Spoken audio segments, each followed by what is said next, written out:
Hello students, आपका ज्ञान Shukla learning में स्वागत है। आज हम बात करेंगे प्रयोजनवाद की, प्रेग्माटिज्म की। इसको हिंदी में उपयोगितावाद, व्यवहारवाद, फलवाद, प्रयोगवाद और अर्थक्रियावाद के नाम से भी जाना जाता है। जो प्रयोजनवाद होता है, इसके अनुसार जो हमारा सत्य है वो क्या है, परिवर्तनशील है।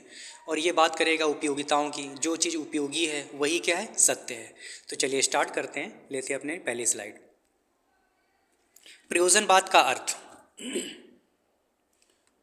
मीनिंग, ठीक है। प्रयोजनवाद शब्द का अंग्रेजी रूपांतर प्रेग्माटिज्म है। अंग्रेजी में इसको क्या बोलते हैं, प्रेग्माटिज्म बोलते हैं। कुछ विद्वान प्रेग्माटिस्ट शब्द की उत्पत्ति यूनानी भाषा के प्रेग्माटिकोस से मानते हैं। जो कुछ विद्वान हैं वो प्रेग्माटिज्म जो शब्द है इसकी उत्पत्ति यूनानी भाषा के शब्द प्रेग्माटिकोस से मानते हैं। प्रेग्माटिकोस शब्द का अर्थ है व्यवहारिकता, ठीक है। प्रेग्माटिकोस से मानते हैं और इसका अर्थ क्या है, व्यवहारिकता। तथा कुछ विद्वान ग्रीक भाषा के प्रेग्मा शब्द से मानते हैं। प्रेग्मा का अर्थ है किया गया कार्य, व्यवसाय या प्रभावी कार्य। और जो कुछ विद्वान हैं वो किससे मानते हैं, ग्रीक भाषा के शब्द प्रेग्मा से मानते हैं। और जो प्रेग्मा का अर्थ क्या होता है, किया गया कार्य या प्रभावी कार्य। नेक्स्ट पॉइंट है, प्रयोजनवाद का जन्म अमेरिका में हुआ। इसके जन्मदाता के रूप में सीबी पियर्स को माना जाता है। जो प्रयोजनवाद है इसका जन्म कहाँ हुआ, अमेरिका में। इसका जो जन्मदाता किसको माना जाता है, सीबी पियर्स को माना जाता है। तथा इनको आगे बढ़ाने का श्रेय विलियम जेम्स को जाता है। तथा प्रयोजनवाद को जो आगे बढ़ाने का श्रेय है, जिसने पाला पोसा या आगे बढ़ाया, उसका श्रेय किसको जाता है, विलियम जेम्स को जाता है। इसके महान प्रतिपादक के रूप में डार्वी को जाना जाता है। और जो महान प्रतिपादक के रूप में इसको जाना जाता है शिक्षा के क्षेत्र में, उसको जाना जाता है, डार्वी को जाना जाता है। तो इसमें हमने तीन चीज़ें देखी। पहला तो प्रेग्माटिस्ट शब्द की जो उत्पत्ति है वो यूनानी भाषा के प्रेग्माटिकोस से और ग्रीक भाषा के प्रेग्मा से मानते हैं, ठीक है। जिसमें प्रेग्मा का क्या अर्थ है, किया गया कार्य या व्यवसाय या प्रभावी कार्य। नेक्स्ट है इसका उदय कहाँ हुआ, अमेरिका में हुआ। और इसके जन्मदाता सीबी पियर्स को माना जाता है। और आगे किसने बढ़ाया है, विलियम जेम्स ने। और इसके महान प्रतिपादक के रूप में किसको जाना जाता है, डार्वी को जाना जाता है। चलिए अब लेते हैं अपनी नेक्स्ट स्लाइड। अब हम बात करेंगे प्रयोजनवाद के सिद्धांत की, प्रिंसिपल्स की। तो जो पहला इसका सिद्धांत है, सत्य की प्रकृति परिवर्तनशील है। सत्य की प्रकृति जो है परिवर्तनशील है। मैंने आपको पहले ही बताया था, इसके अनुसार क्या, सत्य हमेशा बदलता रहता है। प्रयोजनवादी किसी शाश्वत अथवा चिरंतन सत्य में विश्वास नहीं करते। उनके अनुसार जो बात आज सत्य है वह कल भी सत्य रहेगी, यह सोचना भ्रम है। क्योंकि परिस्थितियाँ बदलती रहती हैं और सत्य भी उन्हीं के अनुसार बदलता रहता है। तो जो परिवर्तनशील है, चूँकि सत्य जो परिस्थितियाँ बदलेंगी तो क्या है, सत्य भी हमारा बदलता रहेगा। अतः हम कह सकते हैं कि सत्य की प्रकृति कैसी, परिवर्तनशील है। नेक्स्ट पॉइंट लेते हैं। किसी भी सिद्धांत की कसौटी उसकी वास्तविकता है। किसी भी सिद्धांत की कसौटी उसकी वास्तविकता है। जैसे कोई भी सिद्धांत है उसको प्रयोजनवादी तभी सत्य मानेंगे जब उसको क्या करेंगे, कसौटियों पे कस लेंगे या वास्तविकता पे उसको देख लेंगे या अनुभव करके देख लेंगे कि क्या वो सिद्धांत कार्य करता है। यदि वो कार्य करता है तो क्या उसको, उसी सिद्धांत को वो सत्य मानेंगे। नेक्स्ट है, जो सिद्धांत कार्य करते हैं वही सत्य है। कोई सिद्धांत है अगर वो कार्य करता है वर्तमान परिस्थितियों में तो उसी को सत्य वो मानेंगे। जैसे F बराबर m इंटू ए होता है, तो F बराबर m इंटू ए यानी कि उसमें द्रव्यमान में वो त्वरण गुणा करके देख लेंगे और वो बल के बराबर यदि हो जाएगा तो ही उस सिद्धांत को वो मानेंगे। या जो सिद्धांत इस समय जैसे सत्य बोलना अभी लाभदायक है तो वो सत्य को तभी मानेंगे जब उस समय उसको लाभदायक उनको लगेगा या वो महसूस कर लेंगे कि हाँ ये लाभदायक है। नेक्स्ट है, सत्य का आधार दर्शन नहीं बल्कि अनुभव है। जो प्रयोजनवादी है वो सत्य का आधार किसको, दर्शन को नहीं बल्कि किसको, अनुभव को मानते हैं। क्योंकि दर्शन क्या है, अमूर्त विचारों पे अब हमें ज्ञान देता है। अमूर्तता की बात करता है, आत्मा परमात्मा की बात करता है, जो कि हम रियल परिस्थितियों में उसको नहीं देख सकते या अनुभव नहीं कर सकते। तो इसलिए सत्य का आधार दर्शन नहीं बल्कि क्या है, वो अनुभव को मानता है। जो अनुभव द्वारा सत्य होगा वही क्या होगा, सत्य होगा।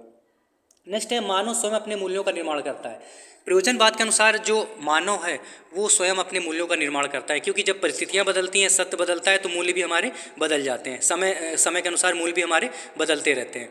तो वो ये मानता है कि जो मानव है वो अपने मूल्यों का निर्माण क्या करता है, स्वयं से करता है या परिस्थितियों के अनुसार करता है। नेक्स्ट है, प्रथाओं परंपराओं का विरोध। प्रयोजनवाद क्या है, जो चली आ रही पुरानी परंपराएं या प्रथाएं हैं उनका ये विरोध करता है। ये क्या है, नवीन ज्ञान को या नवीन एक्सपीरियंस या नवीन अनुभव को ही स्वीकार करता है। चलिए अब आगे बढ़ते हैं। अब हम बात करेंगे प्रयोजनवाद और शिक्षा की, एजुकेशन की। तो पहला जो इसका पॉइंट है वो प्रक्रिया प्रधान शिक्षा है। जो क्या है इसकी, प्रक्रिया प्रधान शिक्षा है। मतलब ये शिक्षा में क्या है, प्रक्रिया को महत्व देते हैं, कुछ को करके सीखने का ये महत्व देते हैं। जो भी शिक्षा की प्रक्रिया है उसमें क्या है, जो जो शिक्षा है वो कैसे करके देखेंगे या प्रक्रिया के रूप में ही स्वीकार करते हैं। नेक्स्ट है मानव कल्याण के लिए शिक्षा। मानव कल्याण के लिए शिक्षा, ये जो शिक्षा जो देना चाहते हैं बालकों को, कैसे देना चाहते हैं, ऐसी शिक्षा जो मानवों का कल्याण कर सके या मानवों के लिए, मानव जाति के लिए क्या उपयोगी साबित हो सके। नेक्स्ट है बाल केंद्रित शिक्षा देना चाहते हैं। प्रयोजनवाद जो है बाल केंद्रित शिक्षा का समर्थक है। वो चाहता है शिक्षा जो है बालक के लिए है, ना कि बालक शिक्षा के लिए। इसलिए वो शिक्षा कैसे देना चाहते हैं, बाल केंद्रित शिक्षा देना चाहते हैं। नेक्स्ट है लोकतंत्र की प्रक्रिया। ये जो प्रयोजनवाद है शिक्षा की प्रक्रिया को कैसा मानता है, लोकतांत्रिक प्रक्रिया मानता है। इसमें जोर जबरदस्ती वो स्वीकार नहीं करके, बल्कि वो कैसा मानता है, जो शिक्षा देनी चाहिए बच्चों को मिलनी चाहिए वो कैसी होनी चाहिए, लोकतांत्रिक होनी चाहिए। लोकतंत्र के लिए जो हितकारी हो वही शिक्षा बच्चों को मिलनी चाहिए। नेक्स्ट है शिक्षा बालक के लिए ना कि बालक शिक्षा के लिए। इसके लिए पहले ही बता चुके हैं, जो प्रयोजनवाद है ये मानता है कि बालक के लिए शिक्षा है ना कि बालक शिक्षा के लिए है। ठीक है। नेक्स्ट है करके सीखना ही वास्तविकता है। वो शिक्षा ऐसी देना चाहते हैं कि बालक क्या करके सीखे, और जो करके सीखेगा क्या है, और वो चीज़ सही होगी उसको क्या वो सीखेगा, और वही चीज़ वास्तविक होगी। इसका मतलब क्या है, करके ही सीखना वास्तविक शिक्षा है। चलिए अब आगे बढ़ते हैं। अब बात हम करेंगे प्रयोजनवाद और उद्देश्यों की। जो प्रयोजनवादियों के उद्देश्य क्या हैं। जो पहला उद्देश्य है मूल्यों एवं आदर्शों का विकास करना। जो प्रयोजनवाद है ये नवीन मूल्यों और आदर्शों का विकास करना चाहता है। प्रयोजनवाद शाश्वत और पूर्व निर्धारित मूल्यों पर विश्वास नहीं करता। बालक को अपने लिए मूल्यों आदर्शों का निर्धारण करने के योग्य बनाना ही शिक्षा का उद्देश्य है। वो प्रयोजनवाद ये मानता है कि अगर हम बालक को ऐसा इस योग्य बना दें कि अपने मूल्यों का वो या आदर्शों का निर्धारण स्वयं कर पावे, तो ये क्या हो जाएगा, ये प्रयोजनवाद की शिक्षा का उद्देश्य हो जाएगा कि अपने मूल्यों या आदर्शों का वो स्वयं से निर्माण या विकास कर पावे। नेक्स्ट है गतिशील व लचीले मस्तिष्क का विकास। जो प्रयोजनवाद है वो क्या गतिशील और लचीले मस्तिष्क का विकास करना चाहता है। बदलती हुई परिस्थितियों में को समझने, अपनी आवश्यकताओं का अनुभव करने और समस्याओं को समाधान करने की शक्तियों का विकास बालकों में होना चाहिए। मतलब बालकों के मस्तिष्क का ऐसा विकास होना चाहिए कि वो अपनी जो समस्याएं हैं उनको क्या करे, सॉल्व कर पावे। ठीक है। नेक्स्ट है रुचियों एवं प्रवृत्तियों पर बल। जो इसका नेक्स्ट उद्देश्य है प्रयोजनवाद का ये है रुचियों और प्रवृत्तियों पर बल। बालक को शिक्षा उसकी रुचि तथा प्रवृत्ति के अनुरूप देना चाहिए। प्रयोजनवादियों के अनुसार ज्ञान का कोई अरुचिपूर्ण अनुगमन नहीं है और न ही अपने लाभ के लिए कोई बौद्धिक क्रिया है। यानी कि जो प्रयोजनवाद है वो जो प्रयोजनवादी शिक्षा का उद्देश्य ये भी है कि बालक की रुचियों और प्रवृत्तियों पर भी ध्यान दिया जाएगा। नेक्स्ट है छात्र का विकास करना। इस बात के अनुसार शिक्षा का उद्देश्य छात्र का विकास करना होना चाहिए। अतः डीवी महोदय द्वारा सामाजिक कुशलता का विकास करना शिक्षा का उद्देश्य होना चाहिए। डावी जो है छात्र का विकास कैसा करना चाहता है, सामाजिक विकास करना चाहता है। नेक्स्ट है सामाजिक कुशलता का विकास करना। प्रयोजनवादी छात्र की सामाजिक कुशलता पर विशिष्ट बल देते हैं। अतः डावी द्वारा सामाजिक कुशलता का विकास करना शिक्षा का उद्देश्य होना चाहिए। तो जो प्रयोजनवाद का सामाजिक कुशलता का उद्देश्य है ये डावी का ही उद्देश्य है। डावी क्या है, सामाजिक कुशलता का विकास करना चाहता है शिक्षा द्वारा, किसमें, छात्रों में। तो ये था हमारा उद्देश्य। अब आगे बढ़ते हैं। अब हम बात करेंगे पाठ्यक्रम या करिकुलम की। प्रयोजनवादी उपयोगी पाठ्यक्रम पर बल देते हैं। वह प्रक्रिया में विश्वास करते हैं ना कि परिणाम में। प्रयोजनवादी जैसे कि हमने बताया कि प्रयोजनवाद उपयोगितावाद के नाम से भी जाना जाता है। तो क्या है ये जो है उपयोगी पाठ्यक्रम पर बल देते हैं। जो पाठ्यक्रम उपयोगी हो, ये विश्वास करते हैं प्रक्रिया पर ना कि परिणाम पर। परिणाम क्या आएगा इससे इनको कोई मतलब नहीं है, बल्कि हम अपना वर्क करें, कर्म करें। पाठ्यक्रम निर्माण में 4 सिद्धांतों पर जोर देते हैं। भाई प्रयोजनवाद का कोई एक निश्चित पाठ्यक्रम तो है नहीं, लेकिन क्या कुछ सिद्धांत हैं जिनके आधार पर हम पाठ्यक्रम बना सकते हैं। तो पहला सिद्धांत क्या, एकीकरण का सिद्धांत। इसमें क्या होगा, हम विषयों का एकीकरण किया, ज्ञान का एकीकरण करके सीखेंगे। नेक्स्ट है उपयोगिता का सिद्धांत। ये हम आपको पहले बता चुके, जो चीज़ उपयोगी है उसी को ये स्वीकार करेंगे पाठ्यक्रम के रूप में। नेक्स्ट है अनुभव का सिद्धांत। जो चीज़ अनुभव द्वारा ये सत्य जान लेंगे या जिसको अनुभव कर लेंगे ये चीज़ अच्छी है, उसी को क्या करेंगे, पाठ्यक्रम में शामिल करेंगे। नेक्स्ट है बालक की रुचि का सिद्धांत। पाठ्यक्रम में उन्हीं चीज़ों को शामिल करना चाहते हैं जो बालक के लिए रुचिपूर्ण हो या बालक जिसको सीखना चाहता हो, जिसका बालक में इंटरेस्ट हो। तो ये जो प्रयोजनवादी हैं ऐसा पाठ्यक्रम में 4 सिद्धांतों का ये पालन करते हैं। चलिए अब आगे बढ़ते हैं। अब हम बात करेंगे टीचर या शिक्षक की। व्यवहारवाद के अनुसार शिक्षक बालकों का मित्र, पथ प्रदर्शक एवं सलाहकार होता है। जो प्रयोजनवाद है या व्यवहारवाद है, ये क्या है, जो शिक्षक को कैसा पथ प्रदर्शक या सलाहकार के रूप में स्वीकार करता है। शिक्षक में 2 गुणों का होना अत्यंत आवश्यक है। प्रथम, बालकों के साथ व्यक्तिगत संपर्क द्वारा उनकी रुचियों का ज्ञान। जो शिक्षक है वो उसमें क्या होना चाहिए, व्यक्तिगत संपर्क द्वारा वो बच्चों का या बच्चों की रुचियों का ज्ञान रखे। तथा द्वितीय परिवर्तन, समाज की परिस्थितियों का बोध। वो बच्चों की रुचियों का ज्ञान रखे और क्या, समाज में जो परिवर्तन हो रहे हैं उनका भी ज्ञान होना चाहिए। प्रयोजनवाद ऐसा चाहता है या मानता है। नेक्स्ट है, यह शिक्षक को गाइड के रूप में समर्थन करता है। वैसे तो ये शिक्षक की भूमिका को स्वीकार बहुत कम करता है, लेकिन जो करता भी है तो किस रूप में करता है, एक गाइड के रूप में करता है या पथ प्रदर्शक के रूप में करता है। चलिए अब आगे बढ़ते हैं। अब हम बात करेंगे टीचिंग मेथड या शिक्षण विधियों की। प्रयोजनवाद प्रगतिशील शिक्षण पद्धति में विश्वास करता है।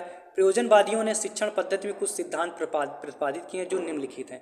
तो ये पहले क्या है, ये प्रगतिशील शिक्षण विधियों पद्धति पर विश्वास करता है, मतलब ऐसी विधियां जो क्या हों, प्रगतिशील हों या मॉडर्नाइज्ड हों। तो जो इनके कुछ सिद्धांत हैं जिनमें शिक्षण विधियां प्रतिपादित की हैं, पहला क्या है, बाल केंद्रीय पद्धति। ये शिक्षा को कैसा बाल केंद्रित बनाना चाहते हैं। एक विधि क्या है, बाल केंद्रित पद्धति। दूसरी क्या है, विधि क्या है, करके सीखना। यह बालक क्या करेगा, इसमें करके खुद ही ज्ञान प्राप्त करेगा। नेक्स्ट है एकीकरण का सिद्धांत। इसमें क्या होगा, ज्ञान को एक पॉइंट या एक ही मानेंगे, पॉइंट को अलग अलग नहीं, बल्कि क्या, सभी विषयों को एक ही ज्ञान एक ही तरह पढ़ाने पे ये विश्वास करता है। सभी विषयों को एकीकरण सिद्धांत द्वारा पढ़ाया जाए। नेक्स्ट है योजना पद्धति के द्वारा शिक्षा पे विश्वास करता है। नेक्स्ट है समस्या समाधान विधि, और समस्या समाधान विधि में ये पढ़ाने पे विश्वास करता है। यानी जो शिक्षण विधियाँ, इसकी पहली केंद्रीय बाल केंद्रित पद्धति होगी, दूसरी करके सीखना हो गया, तीसरा एकीकरण सिद्धांत द्वारा सीखना हो गया, चौथा योजना पद्धति द्वारा सीखना होगा। नेक्स्ट क्या है, समस्या समाधान विधि का ये समर्थन करता है या शिक्षण विधियों का समर्थन करता है। चलिए अब आगे देखते हैं। अब हम बात करेंगे अनुशासन की। अनुशासन कैसा क्या चाहता है, प्रयोजनवाद स्वानुशासन या सामाजिक अनुशासन चाहता है। ये या तो चाहता है कि बालक क्या स्वानुशासित हो जाए, या अनुशासन ऐसा चाहता है जो समाज के द्वारा अनुशासित हो, ठीक है, या सामाजिक अनुशासन चाहता है। अब हम बात करेंगे विद्यालय या स्कूल की। प्रयोजनवादियों के अनुसार स्कूल समाज का लघु रूप है। स्कूल और समाज का घनिष्ठ संबंध है। परंपरागत विद्यालय के रूप में स्वीकार नहीं करता है। जो प्रयोजनवाद है, विद्यालय को क्या परंपरागत विद्यालय के रूप में नहीं स्वीकार करता, बल्कि कैसा करता है, समाज के लघु रूप में या समाज के प्रतिबिंब के रूप में। जो समाज चाहता है वैसा ये विद्यालय को स्वीकार करता है, जबकि परंपरागत विद्यालय जैसे होते हैं उनको स्वीकार नहीं करता है, ठीक है। नेक्स्ट है, आप समर्थक की बात करेंगे। तो प्रयोजनवादियों जो समर्थक हैं उसमें डावी का नाम है, रस्क आते हैं, रास आते हैं, डाल्टन है, सीलर है, जेम्स आदि क्या इसके प्रमुख समर्थक हैं। चलिए अब आगे बढ़ते हैं। अब हम बात करेंगे प्रयोजनवाद के प्रकार की, टाइप्स ऑफ प्रैग्मैटिज्म, ठीक है। तो पहला है मानवतावादी प्रयोजनवाद। तो इसको किसने दिया था, सिलर। इसके समर्थक जेम्स हैं। इस बात के अनुसार जो बात मेरे उद्देश्य को पूरा करती है, मेरी इच्छाओं को संतुष्ट करती है तथा मेरे जीवन को विकास करती है, वही सत्य है। ये क्या है, मानवतावादी प्रयोजनवाद है। नेक्स्ट है आपका प्रयोगवादी प्रयोजनवाद। जैसा कि इसके नाम से स्पष्ट हो जाता है कि प्रयोगवादी प्रयोजनवाद केवल उस सत्य को स्वीकार करता है जिसको प्रयोग से सिद्ध किया जा सकता है, ठीक है। तो जो प्रयोग से सिद्ध किया जा सकता है वही क्या है, प्रयोजनवादी प्रयोगवाद है। नेक्स्ट है जीव विज्ञानी प्रयोजनवाद, ठीक है। तो जीव विज्ञानी प्रयोजनवादी जो है वो कौन है, डार्विन है, और इसको साधनवादी भी बोलते हैं और शिकागो संप्रदाय के नाम से भी जाना जाता है। यह वाद मनुष्य को मनोदैहिक प्राणी मानता है। मनुष्य के पास मस्तिष्क है जिसके द्वारा वह विचार करता है। इस वाद के समर्थक डार्विन थे। तो ये मानता है, जीव विज्ञानी जो प्रयोजनवाद ये मानता है कि मनुष्य क्या है, मनोदैहिक प्राणी है। मनुष्य के पास मस्तिष्क है जिसके द्वारा वो क्या करता है, विचार करता है। इसके समर्थक कौन है, डार्विन है। नेक्स्ट बात करेंगे नाम रूपी प्रयोजनवाद। प्रयोग करते समय ही प्रयोगकर्ता को यह पता चल जाता है या भावी परिणामों का आभास होने लगता है कि यह परिणाम सदैव वास्तविक होते हैं। प्रयोजनवादियों का ऐसा विश्वास है। जब हम कोई प्रयोग कर रहे हैं तो उसके बारे में पहले से क्या आशा या विश्वास होती है कि हमारे प्रयोग जो रिजल्ट आएगा वो कैसा आएगा, वास्तविक होगा या ऐसा होगा। ये ऐसा प्रयोजनवाद कैसे किस रूप में जाना जाता है, नामवादी प्रयोजनवाद के रूप में जाना जाता है। चलिए अब आगे बढ़ते हैं। अब हम बात करेंगे गुण तथा दोषों की, मेरिट्स तथा डीमेरिट्स की। तो पहले गुणों की बात कर लेते हैं। विचार के बजाय क्रिया को महत्व देता है, ये इसका गुण है, क्योंकि क्रिया को महत्व देता है, सिर्फ विचार ही नहीं करता रहता। दूसरा है बाल केंद्रित शिक्षा योजना पद्धति। इसका जो योजना पद्धति है वो बाल केंद्रित शिक्षा पद्धति है, वो इसकी उपयोगिता है। दूसरा है उपयोगितावादी दृष्टिकोण। दूसरा क्या है, जो उपयोगी है उसी को स्वीकार करता है, इसका मतलब उपयोगितावादी दृष्टिकोण है। ये इसके क्या हो गए, गुण हो गए। अब हम दोषों की बात करेंगे या डीमेरिट्स की बात करेंगे। तो जो पहला इसका दोष है शाश्वत मूल्य की उपेक्षा। जैसा कि हम जानते हैं कि हमारे शाश्वत मूल्य क्या है, अजर और अमर है। इनकी उपेक्षा करना कहीं ना कहीं प्रयोजनवाद का एक दोष है। इससे क्या होगा, हमारा नैतिक चरित्र गिरेगा। नेक्स्ट है बालक अनुभव का केंद्र। ये बालक को क्या अनुभव का केंद्र मानते हैं, जबकि ऐसा नहीं होना चाहिए, क्योंकि अगर बालक को अनुभव के केंद्र मानेंगे तो अनुभव करते करते उसका जीवन क्या है, पूरा निकल जाएगा, कभी उसको आत्मिक शांति नहीं मिल पाएगी। नेक्स्ट है आध्यात्मिक पक्ष में नहीं। ये आध्यात्मिक शिक्षा का या आध्यात्मिकता के पक्ष में नहीं है। ये चाहते हैं कि जो बच्चों को आध्यात्मिक शिक्षा न दी जाए, जबकि हम जानते हैं आध्यात्मिकता से हमारा क्या होता है, नैतिक चरित्र या व्यक्तित्व हमारा क्या ऊंचा उठता है। नेक्स्ट है सत्य की परिवर्तनशीलता को मानना गलत। ये ऐसा मानते हैं कि सत्य परिवर्तनशील है, जो कि ये गलत है, क्योंकि सत्य कभी परिवर्तनशील नहीं हो सकता या सत्य कभी बदल नहीं सकता। तो अभी तक हमने आपको प्रयोजनवाद के बारे में बताया, जिसमें हमने कुछ आपको पॉइंट मेन आपको बताने की कोशिश करी। अब हम अगर एक लाइन में बोलें तो ये कह सकते हैं कि प्रयोजनवाद सिर्फ उपयोगितावाद है। प्रयोजनवाद में सत्य परिवर्तनशील है।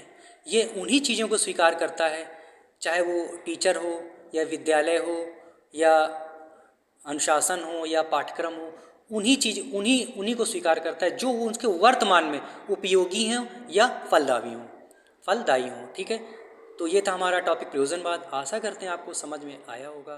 धन्यवाद।